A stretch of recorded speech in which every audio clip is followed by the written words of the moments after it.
आज हम लोग देखने वाले हैं प्रश्नवाली 1.1। निम्नलिखित संख्याओं का HCF ज्ञात करने के लिए यूक्लिड विभाजन एल्गोरिथ्म का प्रयोग कीजिए। पहला दूसरा मैंने बना दिया था, अब तीसरा हम लोग देखेंगे 867 और 255 का HCF यूक्लिड विभाजन से कैसे निकलता है। तो चलिए देखते हैं। तीसरा नंबर है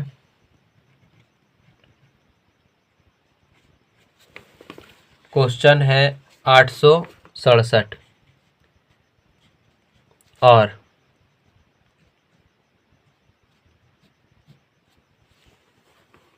255 इसका HCF यूक्लिड विभाजन से ज्ञात करना है। तो सबसे पहले यूक्लिड विभाजन वाला सूत्र क्या होता है उसको लिखना है। यूक्लिड विभाजन वाला सूत्र होता है A बराबर BQ प्लस R। यहाँ पे A जो है ये भाज्य होता है, B भाजक होता है और Q भागफल और R शेषफल होता है।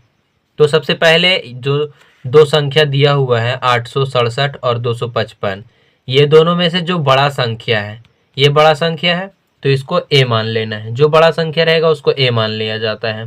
तो 867 A हो गया A का मान, और जो 255 है छोटा संख्या इसको B मान लिया जाता है।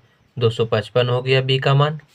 अब क्या करना है, A का मान A के जगह पे बैठा देना है, B का मान B के जगह पे बैठा देना है। तो चलिए बैठा देते हैं। 867 है A के जगह पे बैठा दिए, B का मान भी 255 B के जगह पे बैठा दिए। अब Q का मान और R का मान कैसे निकलता है, तो क्या करते हैं 255 लिखेंगे साइड में रफ में, और जो 867 है उसको लिखेंगे और इसको भाग करेंगे। 3 बार में लगाते हैं। पंक्तियाँ 15 1 16, 3 दूना 6 1 7, 7 में 5 जाएगा तो 2, 6 में 6 गया तो 0 और ये 1 हो जाएगा।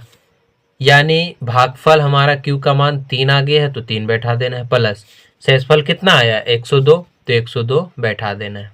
अभी HCF ज्ञात नहीं हुआ, जब तक शेषफल 0 ना आ जाए तब तक HCF ज्ञात नहीं हो पाएगा। तो फिर से अब वही प्रक्रिया करना है। देखो HCF कब ज्ञात होगा, जब R का मान 0 हो जाएगा। यहाँ पे R का मान 0 अभी नहीं हुआ है, तो अब क्या करना है, बराबर के बाद वाला जो अंक है 255 उसको फिर से A मान लेना है, और लास्ट वाला जो शेषफल था उसको फिर से B मान लेना है। अब क्या करना है, फिर से वही सूत्र लगाना है, A बराबर BQ प्लस R।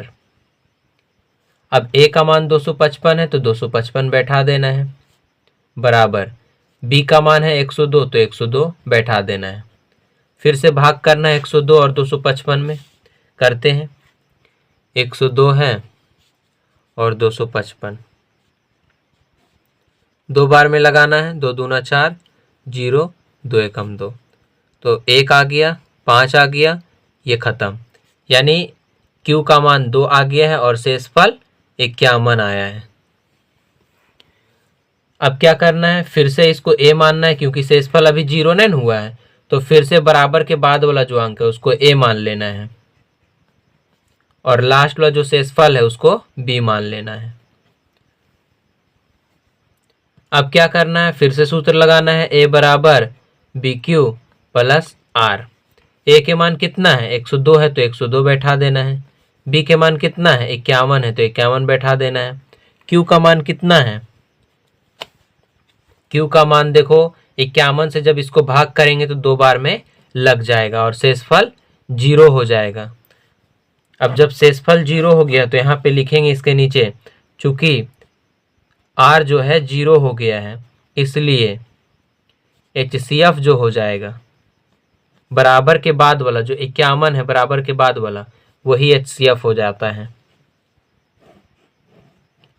तो जब भी R का मान जब तक 0 नहीं आएगा तब तक यही प्रक्रिया करते रहना।